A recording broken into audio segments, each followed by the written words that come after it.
ساعت کې یو دکان د غلو لخوا مال سرقت شوی و چې د دکاندار لخوا موږ ته اطلاع راکړل شوله. بلافاصله زموږ کشفي او امنیتي مجاهدین پولیس هلته موظف شول، ساحې ته ځان ورساوه. د خپل د کشفي او اپراتیوي تکتیکو په واسطه سارق شناسایی کو.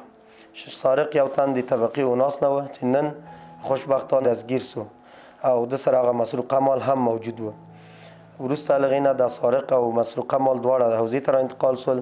د نوموړي دکاندار په مخ کې مال همغه مال موجود و او مکمل پوره و. د ده په حضورداشت کې شناسایی او قیمتگذاری مظنون د نظارت لاندې ده و د ده دوسیه ترتیب و ریاست محول کیږي انشاءالله. صرف اینو کشیشتم گفتم دامم را کردم تکیه کردم دروازه واشد.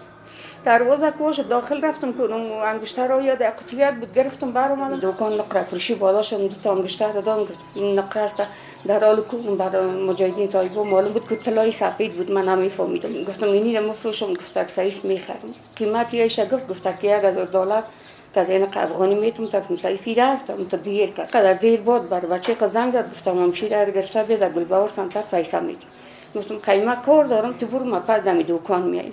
ما پس که در دکان آمدم مجاهدین صاحب گرفتیم. نام حمیدالله است، یکی از دکاندارای کوچه انتیک فروشی واقع شهر نو. دکان ما به ساعت 12 بجه چاشت سرقت شد که ما حوزه مربوطه را که حوزه چهارم مقابل است در جریان ماندم و حوزه مربوطه مسئولین به زودترین فرصت موظف نمودن که همراه ما کمک کنن و امروز پیش از ظهر حوزه مربوطه موفق شدن که سارق همراه مالای سرقت شده مکمل دستگیر کنن و مالها را وصول کنن.